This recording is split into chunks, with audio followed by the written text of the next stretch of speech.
Glenn Rushton, welcome back here with FightHype.com. A couple of things that have come up the last couple of days around Kovalev versus Canelo. What do you believe Canelo's greatest strength will be in this blockbuster fight in 9 days? Well, I think, if you're Canelo, of course, he's a smaller man. He's naturally going to want to get in close.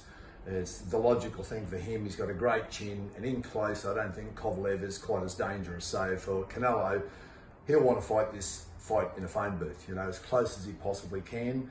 And if he can achieve that, then I think he's got a massive chance, of course, of beating Kovalev.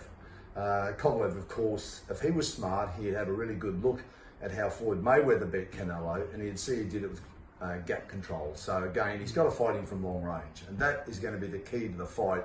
It's going to be who can control the distance in the fight. If it's a close range fight, and Canelo can keep the bulk of the fight at close range, I believe he wins the fight. I think Kovalev, I'm not saying Kovalev will win from range, but that gives him his best possible chances to work from range and control the ring and the gap well. It's a pretty remarkable story, the Canelo story, considering 2 years ago this guy was fighting at super welterweight.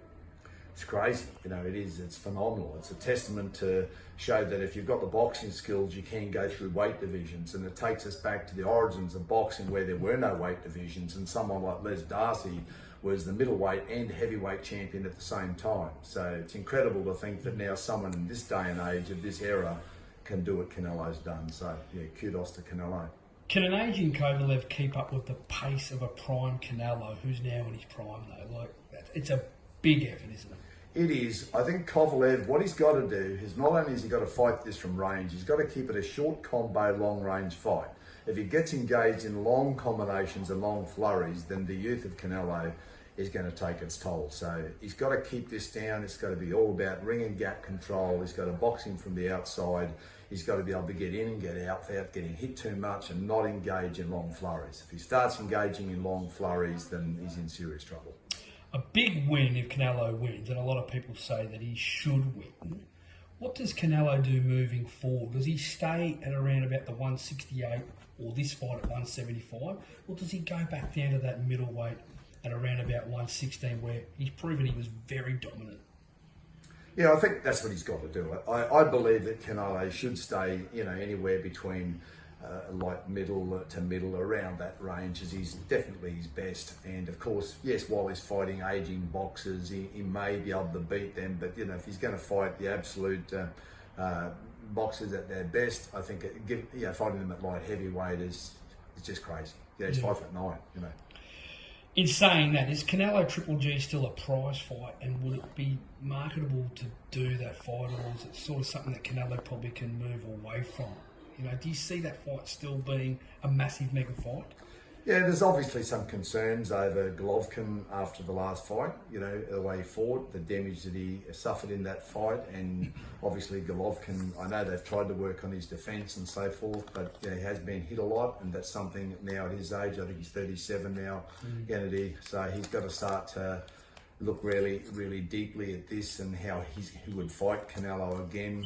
We've seen how he fought him the first couple of times. So that's something that we'd have to really weigh up. I think potentially it could be. It'll depend a little bit on what Kennedy does going forward from here, though. That last fight would have taken a lot out of him.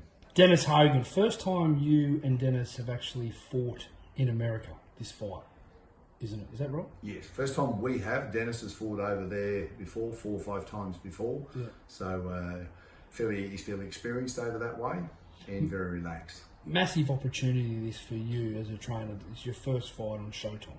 Absolutely. This is a great opportunity, and we love the big stage. We do enjoy every moment of it, and we certainly never ever have stage fright, quite the opposite. This is what we live and breathe for, so we absolutely love these big moments, and both Dennis and I will bring our very best on that night. What have you learned in terms of how to prepare for overseas fights? Because for those who don't know, it's a long way for us to go over there in terms of flying. New York's around about 18 hours in obviously air time. How will you guys sort of, put that to your advantage? Each fight is slightly different. Dennis prefers about a 3-week camp over there, which I think is good for Dennis. Again, we've got to look that Dennis is 34 years of age. He's been over there now several times. He was also training in Miami for quite some time, going back and forward. He knows exactly how his body adapts. It's not only remember the flight time and flying, of course, but also the seasonal thing. You've got to look very carefully at what season we fight in, what season we leave in, what season, and that worked against us with the Horn-Crawford fight, going here from our winter, their burning hot summer, and they had record heat wave when we got over there as well. So that really did work against us, but this time it's going to be a lot better. We're fairly comfortable that we've got it right this time, and we'll get over there with plenty of time. Dennis will settle in very well. It's a nice flight up from Miami up to New York. So we're very comfortable that we've got it bang on, and we're excited about it. Because this is a huge thing for Glenn Rushton and Dennis Hogan, because with this fight, Mungua fight, you were sort of on the world stage, but this is really on the world stage. This is a big prize fight. It's massive, it's a huge opportunity, and as you know, we're going there to win the fight. We're not going over there to be competitive, we're not going over there to last the distance, we're not going over there to put up a good showing, we're going over there to win the fight. So it's going to be, we're looking forward to it. And a great destination, obviously, for the Irish in New York. I mean, a lot of people, for those who don't know, it'll be a very, very pro-Hogan crowd, won't it? I hope so. The Irish community is very strong in New York, and certainly, we're looking forward to that. I think Dennis will have a lot of support there, and I think he got a tremendous amount of respect in the Mungua fight. Everybody thought Mungua would run through Dennis Hogan in 3 or 4 rounds, and he never looked like hurting him. Dennis said, I actually hit him harder when I was doing his conditioning here in training than he got hit by Mungua. So that's what he said. So that's how tough Dennis Hogan is, and we're feeling very relaxed. We know that Jamal has got a very big KO percentage as well, similar to Mungua, slightly less but similar. And he's a puncher, he can box, and it's going to be a great fight. It's an amazing story, and obviously I'm very pro Glenn Rushton, but we look back to 2004 years ago. A lot of you, and you trained a lot of boxers. You had a lot of fights, obviously in Australia and New Zealand and that. Fast forward now 4 years, you've had Horn versus Pacquiao, Horn versus Crawford, Hogan versus Mungua, Hogan versus Charlo. It's been a massive 3 or 4 years for you as a trainer, hasn't it? It has, it really has.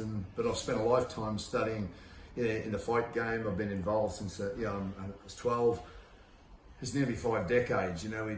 It's a long time in combat. And from martial arts, boxing, studying every fighting art, on the planet, and just learning from all of that. But what I'm saying is, when people question you as a trainer, the statistics sort of prove themselves that no trainer in Australia in the last 4 years have had fights of this magnitude. No, when you put it like that, most likely not. But it's wonderful to do that, and if that helps and that inspires other boxers, other trainers to reach higher, then that's wonderful, because that's what we're about, is making boxing great again. And our competition, I don't look at as being other boxers, it's other sports. So we want to bring boxing back. That's globally is the most exciting sport in the world. And obviously in your boxing club, you've got the likes of Jeff Horn, you've got the likes of Dennis Hogan, Joel Camilleri, who came off a very good win last week, and you've got some other boxers, Cameron Hammond. I want to speak a little bit about Andrew Hunt, who's one that I've really zoned in on probably the last 4 weeks. Can you tell us a bit about him? Yeah, Andrew, I think Andrew is potentially probably the most exciting young boxer in Australia. He's got that much raw talent, the speed, the toughness.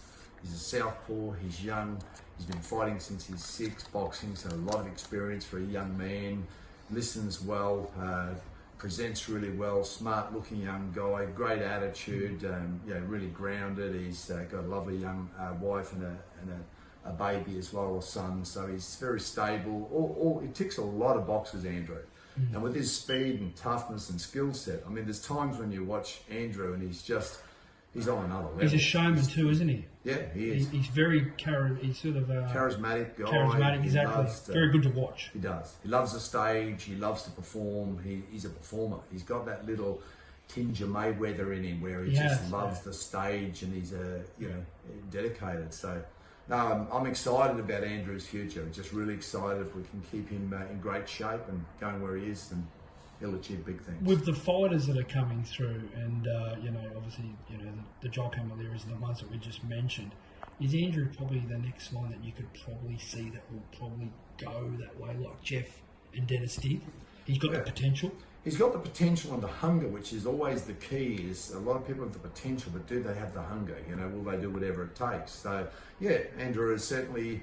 But we've got so many great guys here, and as I always say, when you put all the good guys together, cream rises to the top. There's people like Joe Goodall who's out recovering from shoulder surgery. Sorry, I forgot to mention Joe. Incredible talent there. We've got people.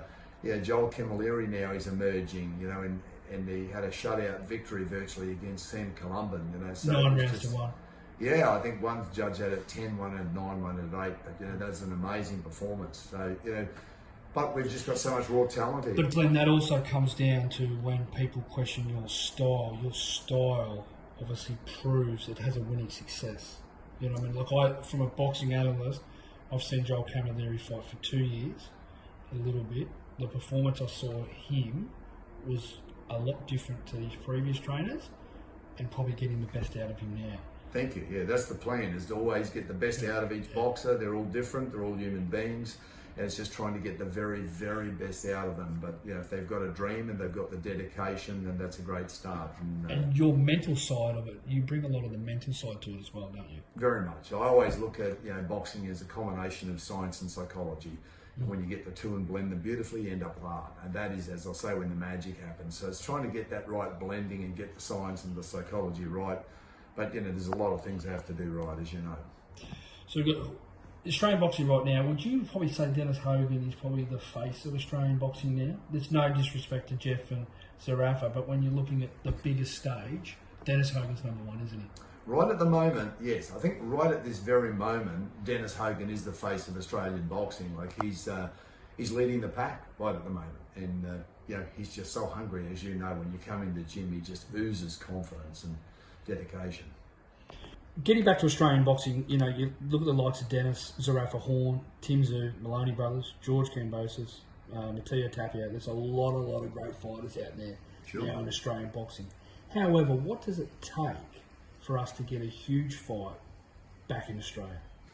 I think we've got to get the right boxer here, and then we've got to get the right name. We've got to have somebody like we did with Manny Pacquiao with a global profile. So it's getting a Canelo down here, which is what we'd dearly like to do.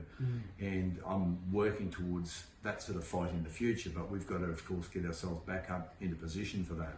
But we have to get a massive name down here, and at the moment there's probably no bigger name than Canelo Alvarez, so he would be the biggest name, and we could probably fill any stadium in Australia with Canelo. You've said that a lot about Canelo, haven't you? Yeah, really, absolutely. I'd love to have him down here. I think he's just a brilliant boxer and brings all the right ingredients. He's exciting to watch. So he's got the name, he's got the style, he's got everything. So he's the guy.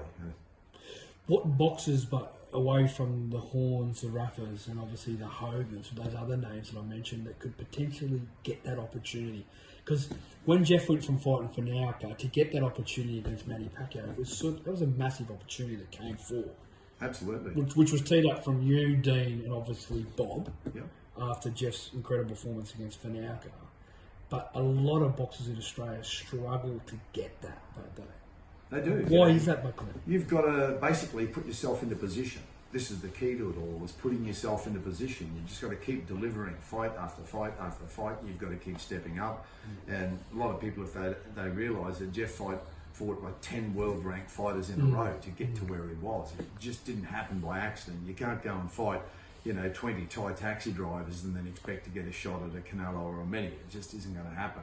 So you've got to step up. You've got to keep putting your ego on the line. Every time you do, there's a chance that you'll get knocked off. But that's what you've got to do. And I think we're starting to see it in Australian boxing now, where fighters are just going, hey, I'll fight anyone. And a lot more boxers now are saying that, I'll fight anyone. So we're hearing it more and more. So I think we're in a good place. So for the likes of like Tim Tszyu, who's no disrespect to Jack Brubaker, Jack Brubaker's a good little fighter, but for Tim next year, Tim really needs to try and call out a big name to get what Jeff and Michael and obviously Hogan have got. Yeah, that's what he's got to do. He's just got to start to really step up, and put his ego right on the line and clean out Australia first, which is what he's doing. He's looking at every fighter here, and that's good.